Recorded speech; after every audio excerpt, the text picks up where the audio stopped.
primary less than a day away, we are tracking major races all across the area with Representatives Tom Tiffany running for governor. Wisconsin's 7th congressional district representing the Northwoods in D.C. is now wide open. 5 Republicans are on tomorrow's primary ballot, including President Trump-endorsed Michael Alfonso, Nina Baum, and Jesse Eben, along with Kevin Hermaning and Don Raihala.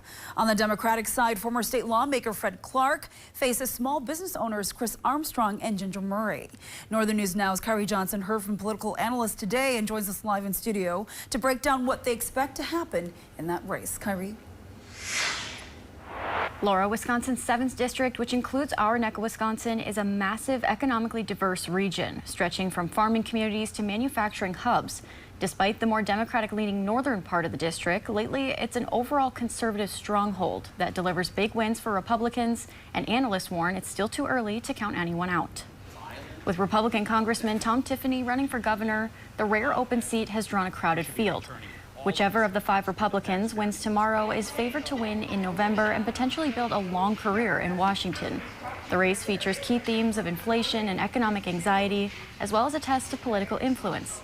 Political newcomer Michael Alfonso holds the coveted endorsement of Donald Trump and family ties to Transportation Secretary Sean Duffy, a Republican who used to represent the 7th congressional district himself. In some Republicans' eyes, that has made Alfonso the predicted front-runner on that side.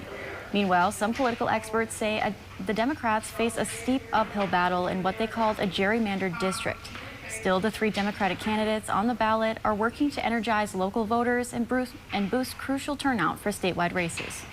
What's clear is that this is a very pro-Trump, deeply red part of the state. So Republicans would love to be able to represent a district like this because they could have a long congressional career and really gain a lot of influence in Washington. With 8 candidates total on tomorrow's ballot, political experts say the crowded race makes it unlikely anyone will secure a majority of the vote. Ultimately, only 2 candidates, 1 Republican and 1 Democrat, will advance to the November general election. Election officials remind voters that Wisconsin's partisan primary does not allow split ticket voting.